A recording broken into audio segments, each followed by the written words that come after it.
ঈদের পরের দিনই আমাদের বাসায় কিসের এত আয়োজন, এটি কি জানতে চান? আসুন আজকে আপনাদের সাথে শেয়ার করব আমাদের ঈদের পরের দিনের একটি ছোট্ট ব্লগ। আসসালামু আলাইকুম সবাইকে, আমি বৃষ্টি আছি এই পুরো ভিডিওটা জুড়ে আপনাদের সাথে। আর আজকে আমাদের বাসায় কি হচ্ছে, কেন আমরা এত আয়োজন করছি, এটাই আপনাদেরকে আজকে বলবো। আসলে আমাদের জীবনে মাঝে মাঝে কিছু আনন্দ আসে যেটা সবসময় আমরা পাই না। তার মধ্যে একটা হচ্ছে আমার ভাসুর, যিনি গত 5 বছর ধরে হচ্ছে দেশের বাইরে ছিল, ইতালিতে। দেন সে ঈদের আগে আসে আমাদের সাথে ঈদ করতে, তো আমরা ওইটা সেলিব্রেট করছি। আরেকটা হচ্ছে ঈদের পরের দিন আমার শাশুড়ির আকিকা দেওয়া হচ্ছে, যেহেতু ওনার আকিকা আগে দেওয়া হয়নি, এই কোরবানি উপলক্ষে সে আকিকাটা দিচ্ছে, সেটা একটা আয়োজন। আরেকটা সারপ্রাইজ রয়েছে, সেটা আপনাদেরকে আমি ভিডিওর শেষে বলবো।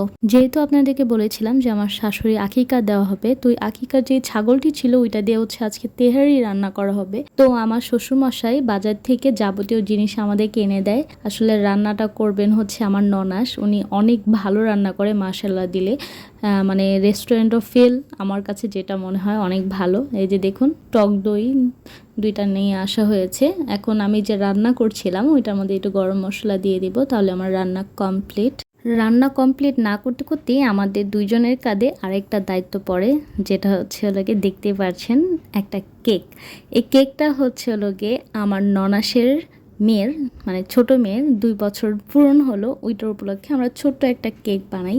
কারণ আমাদের বাসায় কারোই জন্মদিন পালন করা হয় না, তো আমরা হচ্ছে একটা ছোটোখাটো একটা কেক বানিয়ে আমরা বাসার সবাই হচ্ছে খাবো। এটাই হচ্ছে আমাদের কথা। আসলে পরে ছোট বানাতে গিয়ে মনে পড়লো যে যারা আসবে আকিকার দাওয়াত খেতে, তারা কি একটু কেক পাও না না। তাই আমি আর আমার ননাস ঠিক করলাম তাহলে একটু বড় কেকে বানানো যাক। আর এই যে আমাদের কেক অলরেডি বেক করা শেষ।